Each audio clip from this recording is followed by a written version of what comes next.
Hi, good evening. Today is Friday, August 20th. We had quite a roller coaster in the markets in the last few days. On Wednesday, we had FOMC meetings released, and they showed that most of Fed members see tapering started later this year, in light of the risk that the recent high inflation readings could prove to be more persistent than they expected. But with respect to the pandemic, they all indicated that they may adjust their views if the economy will be hit by the new COVID strands and turns out to be worse than they anticipate. So they kind of hedging it both ways, but the market didn't like the potential tightening later this year. And so we have sold off after the FOMC meetings. So the question still remains whether the Fed will tighten into the slowing the economy to stop those rising inflation fears. So we sold off after the Fed meetings and pretty much recovered the whole move today and yesterday as its option expirations and different dynamics were at play. We finally got our 2 down days in a row, and it was almost 100 points move down and 93 point move up. We finally also got the pullback we expected to 43.50 level that we talked about. It happened on pre-market on Thursday, and this was a very nice round soji level, and we have rallied from there yesterday and today. The volt trigger is at 43.80 level. The dip was bought as usual. And so the same kind of dynamics so far persist, where every sell-off is met with an opposite and equal and sometimes stronger reaction. So we shall see if that continues into next week. We talked about various negative statistics for August and September and all new time highs, numbers, etc. in our previous meeting. So I'm not going to reiterate them if anybody is interested. The recording is yesterday's, rather Tuesday's recording. So the range of this week has already exceeded the range of the last 3 weeks, and we still closed negative for the week. Well, let me ask a question, or be a little provocative. That you mentioned that the Fed minute release kind of driving some of this action in S&P 500 and ES, but we saw that this top happen on Monday at around noon, and then again supposedly bonds were selling off because of the Fed, but they again topped out here on Monday at around the same time.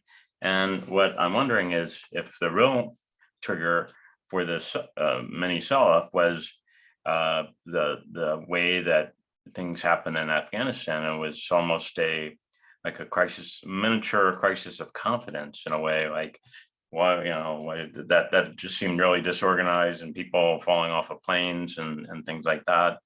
And just some of these gruesome scenes, and it looks like whatever, there's 10,000 American citizens trapped there, and there's no real plan to get them out. And so it's sort of like a sense of things not really being held together well or something, and although it's easy to attribute it to, well, the Fed being all powerful or whatever, the great Oz, that often it's like at the time, I remember, for example, in '98, when there was the Russian debt default, which was what the market sell-off was attributed to, but right before then, and if you look at the actual timing during the day when the real sell-offs accelerated, it was all around the release of the Monica Lewinsky thing, and like the sense that the president of the United States was in trouble because of this affair he had with an intern or something. And it was like attributed by, I mean, like the commentators went to all this like ascribe rationality to the markets, like, oh, the Fed did X, so therefore it's just this deterministic relationship, and the markets did Y because of the Fed, and they made this rational decision. But no, it's like it's the bimbo eruptions or whatever that a president has, or these the sense that he's like not really in control of his own military, or not like military as lost some status or something, that these are the things that prompt a sell-off instead. So what do you think of that idea? I absolutely agree. I mean, we talked about it in our previous video that the Afghanistan disappointment and the loss of confidence in US military and in US country and ability to govern the military is definitely in effect. And as we saw, the market was even selling off on Monday. But I think this is a longer term thing. It's whatever move we had post Fed and we have recovered back to where we started. You could attribute that to the Fed and unexpected stuff. The longer term dynamic of confidence in US, I still believe will persist. And so that's why I don't think the market is out of the woods yet. And exactly, I agree with what you said. And Biden keeps adding to the loss of confidence. In his latest interview, he forgot where his son was serving in Navy or the Army, whether he was in Afghanistan or Iraq. So it is, and the chaos in Afghanistan still continues. There is absolutely no resolution to that chaos. The videos that are coming out from Afghanistan gets worse and worse. They're using tear gas, people stampeding over each other. They're taking over, crawling over the fencing. It's the chaos hasn't stopped, and Biden's cognitive decline clearly continues unabated. And so, yeah, I agree totally with everything you said. Yeah, this little action here this week, it was really like about a 2% move, right? 2.5% move, Right. And we recovered more than half of it. And what I wonder, at least my hypothesis is that I would expect and that like this 4,500 level, I think that Vic has pointed it out for a long time as being this kind of constructal value that the market is sort of attracted to it like a magnet.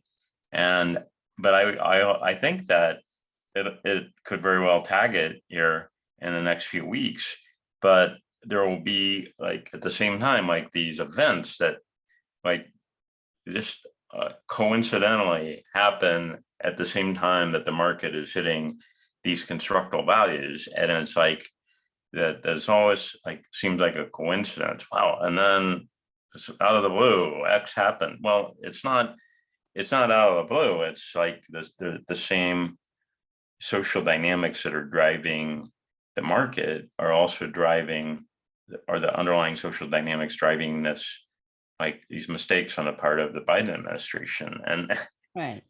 Absolutely. It's a very good observation, because just like socialism is taking over the economy, all of that incompetence that comes with it is taking over the army and all of the Washington, D.C. layers of apparatus of State Department, etc. And so the incompetence permeates both in the government and in the markets until, like we talked about, some sort of breaking point, after which the confidence is lost in both. Yeah. Well, that's the question, and it could result. I mean, the real question, I think, is, given that we haven't had a serious sell-off, and by a serious sell-off, I mean a sell-off to the 200-day moving average and a retest. In other words, a retest of the ball. That since we haven't had that since September, like May of last year. I mean, it would be just within keeping of a bull market to retest this, and it wouldn't be all that unusual. But if there's a real confidence loss, I mean, that could be much deeper sell-off. It could be, a really deep correction. But I'm just thinking kind of a garden variety correction that might take us back, 10, 15%, just on a little bit of a crisis of confidence. And I'm not positioned that way right now, but I think it's sort of my ears are perked up right now, waiting for something, a signal. Let's look at Nasdaq at the same time. Nasdaq is barely negative for the week. It was helped a lot by large caps, but it was trading in the range, I would say, Nasdaq for the last 7 weeks. We haven't really moved up anywhere, roughly 6-7 weeks in all that range. And it's slightly unusual for how Nasdaq has been trading as of late, to have such a long range and not move either way. And so that is something that one of the signals, if you want to call this way, that I'm looking at to see what Nasdaq does next. If it breaks out and runs up, well, then all bets are off. S&P is not going to have a large correction either. But if it breaks out in next week or the week after and sells off after that breakout, then to me, 14,000 at least will be back on the map, and with that, S&P correction as well. Well, this kind of, I mean, it's not definitive, but I mean, this is like, classic kind of rounding top here that you typically see at tops, but yeah, it could break out, like you said, next week, and then it's back to the races. So it's not definitive unless I would say it gets below like this level here, which is like the 14,000 level. If it were to continue that formation and then get back below 14,000, that might be not so bullish looking. Right, exactly. And if you look at the chart of Microsoft, it was up 6% in 2 days.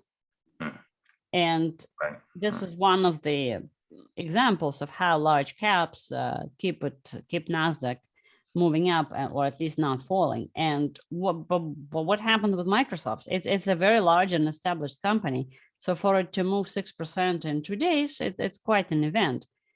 Some stuff I saw that they have raised prices on some of their stuff, Office, Microsoft Office, etc. But it's still nonetheless, it's interesting how it's moving. It's almost like they have discovered a new market to sell their Microsoft products to, like Afghanistan. But right, like they just released. Well, I guess they're releasing Windows 11, right? Which is but it's not.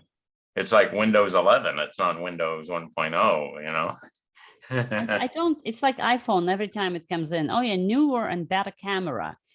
It's like, I don't even know which iPhone I have or which Windows I have, nor do I care. They're all the same. There's no new innovation anymore. Better camera, okay. How exciting. I could take a better selfie and post it on Facebook. Well, we saw just the opposite move in Amazon this week. So Microsoft rallied pretty nicely, and then Amazon sold off.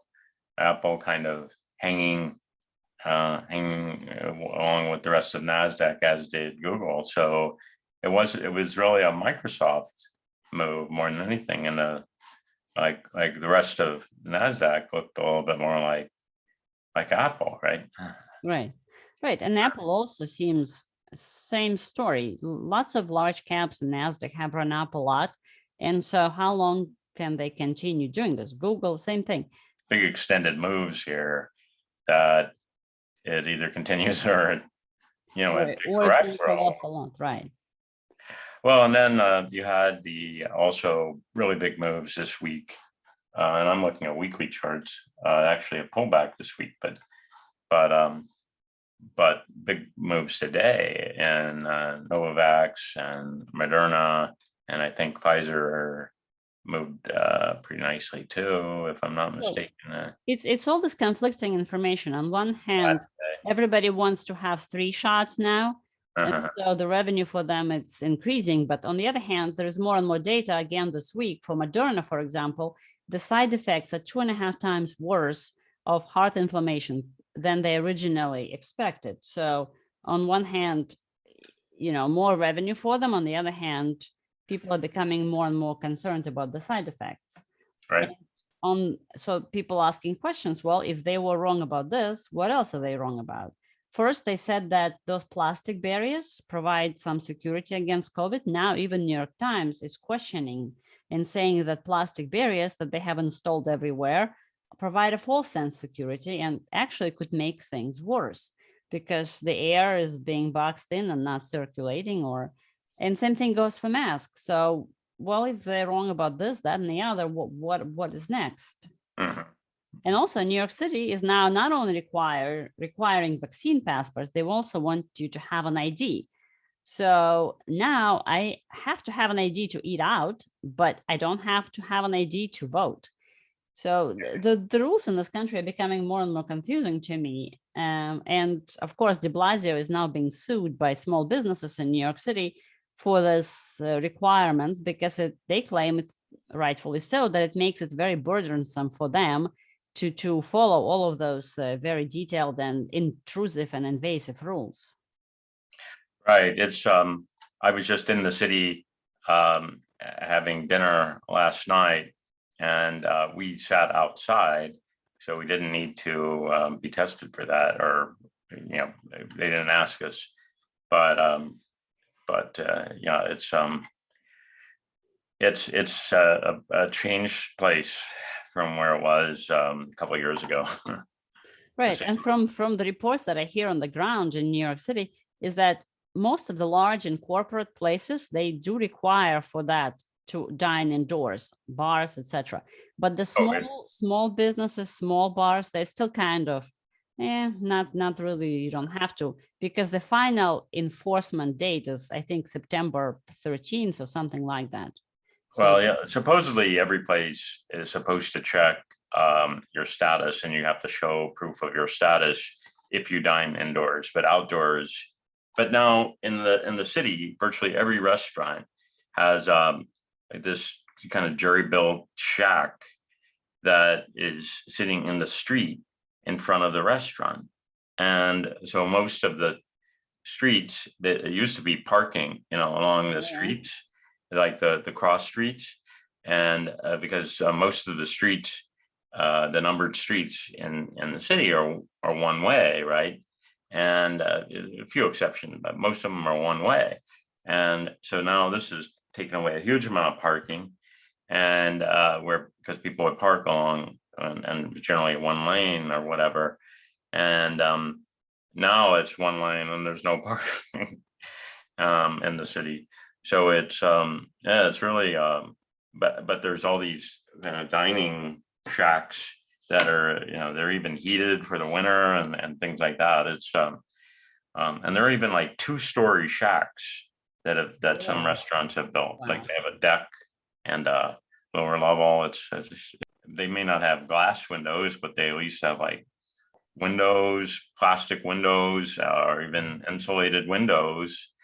Like some of them look like it's like I don't know, like an outdoor kind of like a lake house or something like that, like built really nicely and painted properly and so on. It's like not like a really sturdy construction, but it's pretty elaborate, like some sort of outdoor shed kind of building. And they have like the regular table set up and so on, and inside of these, and doors and everything. But those are considered outdoors for vaccine purposes. Right, that's right. So, in a lot of cases, I think that the restaurants, like these small shops, have really benefited from it, because it could be that some restaurant down the street that has a lot of money, they would have whatever, like 50 seats, whatever, 100 seats in a restaurant. Whereas a small restaurant might just have like 20 or 30. And now they can build outdoors along the whole frontage of where their store is. And they're not paying any rent. They might have to pay. I think they have to get a permit from the city to do that, but they don't have to pay anything for that. And they're getting all these additional seats. And so it benefits some of these small ones a lot more than the big ones necessarily.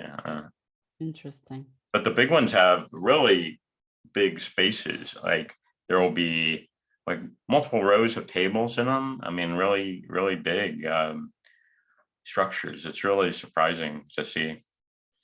It's the whole city, all over. Every single part of the city where there's dining, it's like lined with these shacks on either side of the road. Yeah. So where do you park right now? You can't. I would say, and take the train in because it's impossible, even in a parking garage, to find parking. Really? Let's talk about the commodities and US dollar. US dollar made another highs today and reversed a little bit. And commodities have also very large moves this week. Right, so the dollar broke out and will be interesting what happens next. Well, I think the one I'm watching really closely has been copper. And if I can find that, here's, yeah, here we go, copper. So copper went right down to its 200-day moving average and bounced. It had been, and it's kind of really topped out back in May and or even late April, and has been kind of in a downside since then. And I don't know if it will hold the 200-day moving average or not, but it bounced there. But this is kind of a bearish sign. Not definitive. It's just one sign, but it's something I've been watching.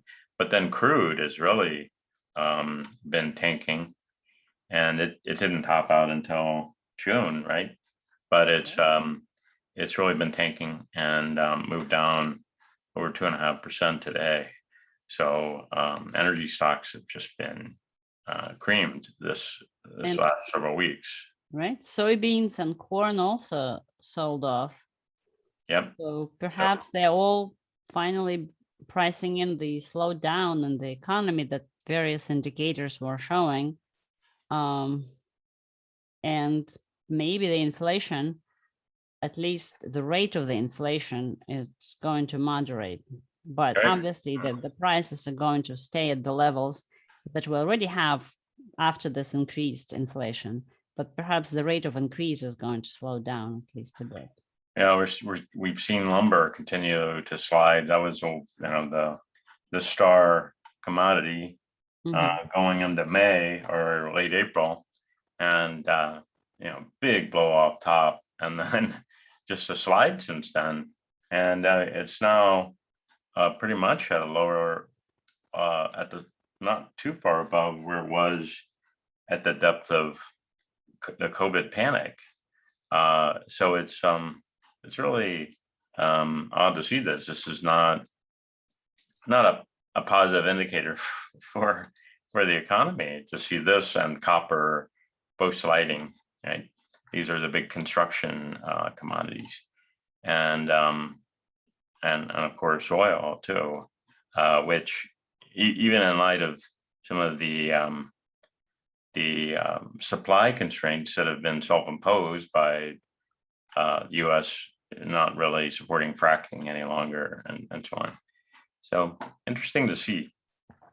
Right, and let's talk about crypto. So of course had its bear market, and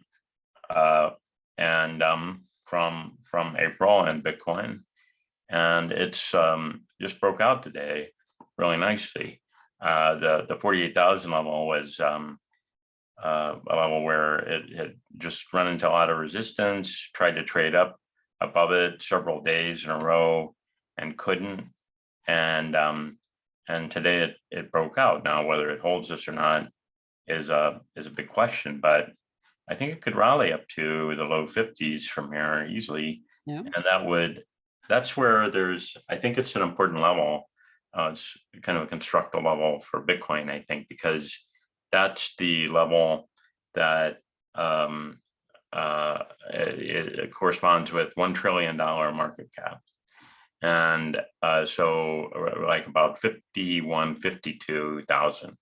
So I think that level, that $1 trillion market cap level, it's where there's been, if you look at history, like right in this range here, if I can But this 50 to 52,000 level, there was just a lot of jogging around here on the way up, and it tested it on the way down, and so I think we'll see some similar behavior if it gets back in that range, and I think we could be ranging there for a while, just based on some of the it's kind of a key test for Bitcoin, whereas Ethereum has really been leading for a while, and I think it's now maybe underperforming Bitcoin, at least today, and that's not a bad thing. There are these cycles in crypto, just like there are in the stock market, different sectors and so on.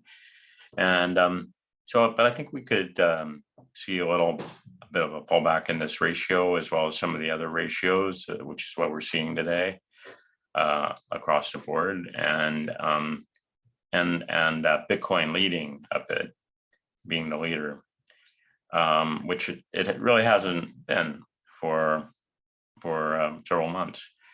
So I think it could retake leadership over the next few weeks as it tries to rally into the low 50s. But I think it's bullish right now, and there's been a lot of like we're seeing confirmation, I think, with Coinbase rallying a bit. It had really blew out earnings, and then pulled back after earnings, and it bounced nicely today. And they did announce today, actually, that they're going to be putting 25% of their profits into cryptocurrency that they'll keep on their books. So that's I think it's their business, so they should be bullish on crypto. But they're yet another company that's putting crypto on their books, on their treasury, so some of these, like of course the crap rallies right along with the good stuff, but I think like Dogecoin has been much weaker than it was in the past. It doesn't have this, these kind of parabolic rises, which is good to see. It's underperforming some of the higher grade crypto. So that's, but I think it's a bullish tilt right now in the crypto market, with preference for Bitcoin leading, at least in the near term. And then I think some of these others, there will be a cycle where Ethereum and other smaller coins get leadership again. But I think in the near term, it's going to be driven more by Bitcoin. Well, I think that's it for me for today. Thank you. Thanks very much.